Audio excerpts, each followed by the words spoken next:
Pleasure Principles, where we explore the real, raw, and radiant sides of human connection.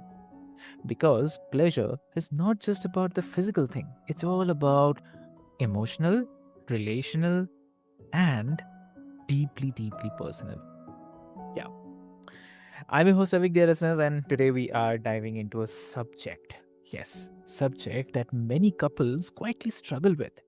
It's how intimacy evolves when chronic illness enters the relationship. Yep. And my guest today, please welcome Lisa Gray. So, welcome to the show. Thank you. Thank you for having me. Amazing. So, dear listeners, before we delve deep into the discussion, I'd quickly have to introduce you with Lisa. So, Lisa is a licensed marriage and family therapist who's spent the last 2 decades helping couples navigate conflict, rebuild the connection, and sustain love through life's toughest transitions.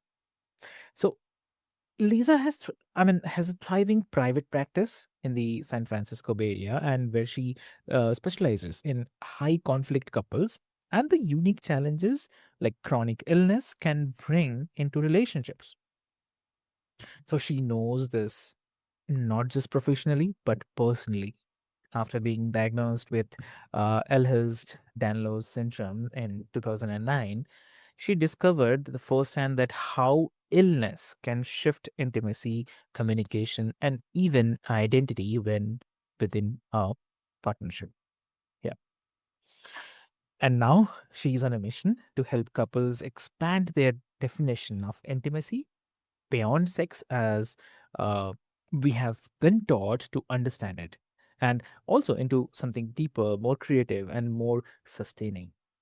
So I'll not take much of your time. Lisa, welcome to the show. And I have a feeling that this conversation is going to speak a lot to, a lot of hearts, I'd say. So welcome to the show. Yeah. Thank you. Thanks for having me. Welcome. So, Lisa, as you have said, that the chronic illness doesn't just affect one person, it affects the entire relationship system. So, uh, when a diagnosis first enters the picture, right? So, uh, what kind of emotional and physical shifts do you typically see between the partners? Uh, yeah, when we're talking about diagnosis, I think it Mhm. it depends on what kind of a chronic. That's the one time where it kind of depends on what kind of a chronic illness. Because if you're absolutely fine today and you fall off a ladder and you have a traumatic brain injury, that's a very shocking shift. Um, so you're gonna feel a little bit more like numbness and shock, that sort of thing. Whereas, if you have, say, late stage Lyme disease and it took you 9 or 10 years to get a diagnosis where you just didn't feel great for 9 or 10 years, then that's a bit of a longer process. And, when people don't know what's wrong with them, but they think something is wrong, but I don't know what it is, a lot of times their partners don't believe them because you can't really see a lot of the symptoms of many chronic illnesses. So in this case, when it comes to diagnosis, it kind of depends on how it comes about. But I paired that in my book, I talk about that as like the shock and denial phase of the grieving process of a chronic illness, because it's like getting used to the idea that something has changed and you can no longer have your relationship be what it used to be, basically. Yeah, exactly true. So, I mean, if I may ask, like, what are some of the early signs that couples are struggling to adapt, even if they are not saying it out loud? Yeah, I think that, chronic illness is a grieving process, and both people are grieving the loss of a lifestyle, the loss of, dreams that they had. Mm. But as we know, when two people are grieving, it often looks really different. And so, Yeah. something that you might see is like the person who is chronically ill gets very wrapped up in trying to figure, just the full-time job that managing your health can be, and the partner kinda takes a Mhm. back burner, and then the well partner feels, um, left out of that process often, or sometimes, like I said before, they just don't even believe that their partner is Mhm. not doing well, and so you start to see the disconnection in communication right away, Mm, as they're both having their own private experiences, but not necessarily talking to the other person about it. exactly. Hmm. I mean, I'd say that's such a kind of important distinction. Like the idea that illness becomes part of the relationship ecosystem, um, not just one person's experience, right? So, yeah. Yeah. Yeah, it's something that I see a lot is that the person with the chronic illness doesn't have a lot of empathy for their well partner. I mean, Mhm. they're thinking, "I'm the one who's sick. I'm the one who doesn't Right. feel good. You know, what's their problem?" But the person who's well is also grieving all of these changes and has their own emotional experience going on. Yeah. Very truly said. Very truly said. Yeah. And um, uh, I mean, obviously, I mean, intimacy beyond the physical, like when illness changes, what's physically possible, like the pain, fatigue, medications, or fear of injury. Um, how can couples begin to reimagine intimacy in a way that still feels connected and alive? What do you have to say? Yeah. I think that the most important thing is just to remember that sex and intimacy are two different things, and so I often have people, when they're in my office, I often have couples think back to maybe someone they had a crush on in, grade school or, when they were real young before they ever had sex, like the people that they had crushes on, that they kind of were boyfriend and girlfriend, and all of the creative, sensual things that they did um, before they before they were on the path to sex.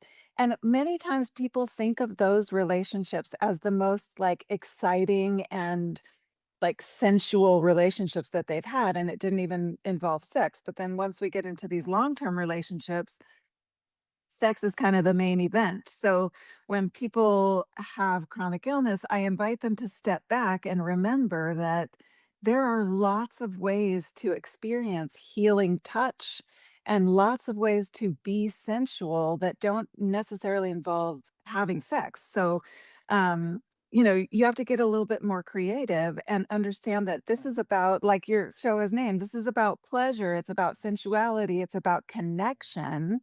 And that doesn't have to look one way, but it does require some communication about it, which is sometimes hard for people. Exactly. Exactly. Yep. So, and how do you help the partners kind of separate sex from intimacy and begin to explore the pleasure through presence, curiosity, and I'd say communication instead of.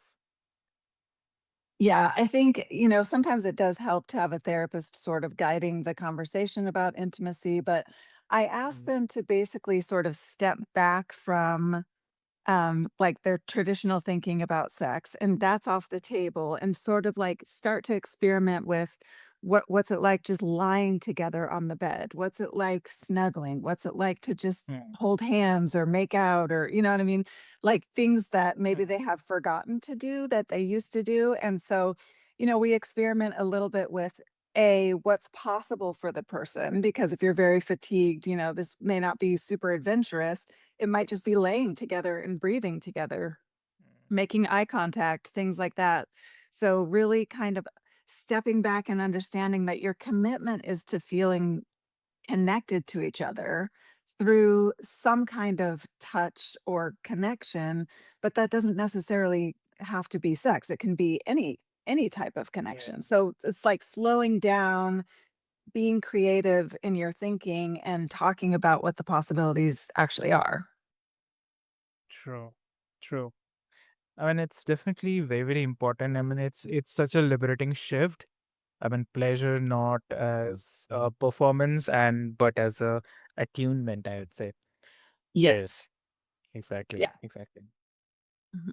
And And many people have forgotten the attunement piece. I mean, over the years that everything has been fine and normal, many people have, they have sex and intimacy, but they've forgotten the attunement piece, the connective piece. And so it's for some people, ironically, it's even sort of a relief to step back and be like, actually, our focus is going to be on connecting with each other and attuning with each other. And whatever activity that is, that's it's fine. But the connection and attunement becomes the main event, not what you're doing. Yeah.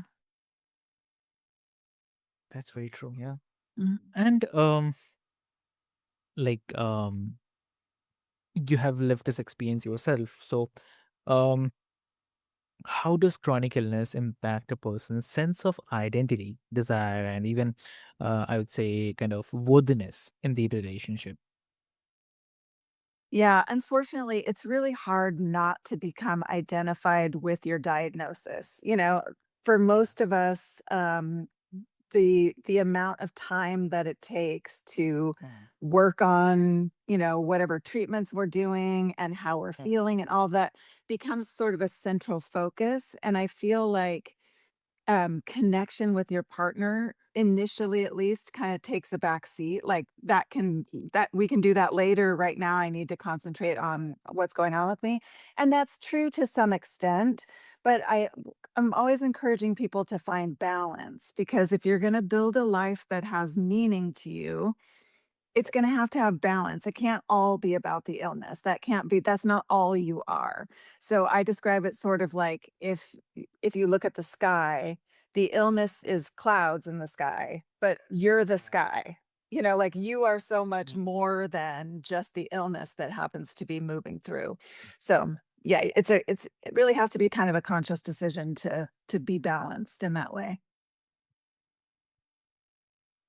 So, I mean, uh, what helps couples kind of process that grief? I mean, the loss of what intimacy used to be, so that they can um, create something new together. Yeah. So in the book, I base what I tell couples on acceptance and commitment therapy. Mhm. And I'll just give you kind of a short snapshot of what acceptance and commitment therapy is, which is that you accept all of your feelings and your emotional experiences. So we're not trying to push away any anger or frustration or any of that. We're accepting all of that, but then we're committing to certain ways of behaving. And the way that we behave is based on our values, not our feelings. So I think, what happens for couples early on is you get diagnosed with a chronic illness and there's just a lot of feelings, and people are reacting and responding based on these feelings. Mm, So they might be angry with each other or frustrated with each other or depressed or whatever it might be. And with acceptance and commitment therapy, what I'm teaching couples is we can accept all of those experiences. All of that is true, but we have to figure out, what do you want your life to mean? What are your values? At the end of the day, what do you want the meaning of your life to have been? And in that way, you can sort of step back from the illness and say, despite all of these feelings, despite all of these experiences, I have these certain values to make meaning out of my life. And I have to behave in these ways to do that. So it's a little bit of a mind shift. It's like a lot more intentional living than just kind of drifting through life like you can do when you're healthy. You have to be very intentional about, what is the meaning of my life? What do I want it to be about? And how do I have to behave to accomplish that? uh, yes. Hmm. That's beautiful. I mean, communication is a Mhm. kind of intimacy all its own. Absolutely. Yeah, Yeah. yeah. Yeah. And regarding the communication, when I say it, so like uh, you often emphasize that communication is the foundation of the connection, and when one partner is in pain or feels guilt about not being able to do enough, uh, what kinds of conversations can help rebuild trust and closeness? What do you say? Yeah, I think that curiosity and, like, really learning how to listen to one another is your best bet, because I think that, if, Mm, for example, the sick person is feeling guilty about not being able to do as much, but the well partner might be feeling guilty about going out to play tennis or something that they used to do with their partner, but now they're doing with somebody else. And so they both have all of these feelings of guilt or shame.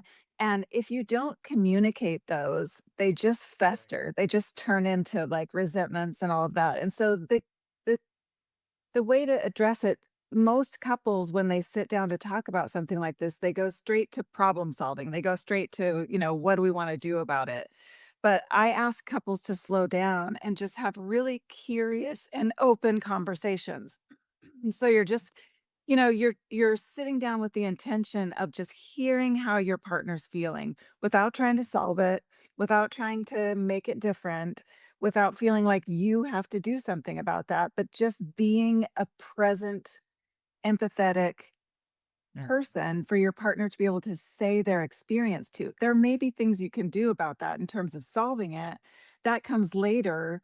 But for the connection piece, you have to be willing to share hard things with your partner. And you're not going to do that if your partner's reaction is negative. So both people have to kind of be committed to just listening and hearing and validating their partner's experience. That is healing in itself before you actually even do anything about it, just to hear and witness. Yeah. exactly. Exactly true. Yep. Ooh, I mean, lovely. It's really lovely. So, one more thing. I mean, for the couples who are listening right now, who feels kind of disconnected, maybe even afraid that their physical bond is gone for good. Yeah. So, where do they start? What do you suggest? I suggest starting with like backing up and starting at the beginning. So it's like, again, you can table kind of the more advanced intimacy or the connection, you're not going to get from A to Z in one day. Start with just like making eye contact for 30 seconds. Start with kissing each other. John Gottman talks about the 6-second kiss, kiss each other for just a little bit longer than you did yesterday. Or if all of that is intimidating, just lie together. Sometimes I have my couples just lie together on the bed, fully clothed, just lie together. Don't talk, no talking. It's just about enjoying like the touch and the closeness of the other person. So sometimes even conversations too advanced, you have to just start with like, as human beings, Mm, what is the basic level of connection that we have? And from the moment we're born, that's touch. We need our mother to hold us when we're born because that touch is very healing. It's like a mm, necessary ingredient for human beings, and so even if you can only start there, even if you can just sit on the couch and hold hands, but like any effort you make towards connection is going to yeah. put you in the right direction.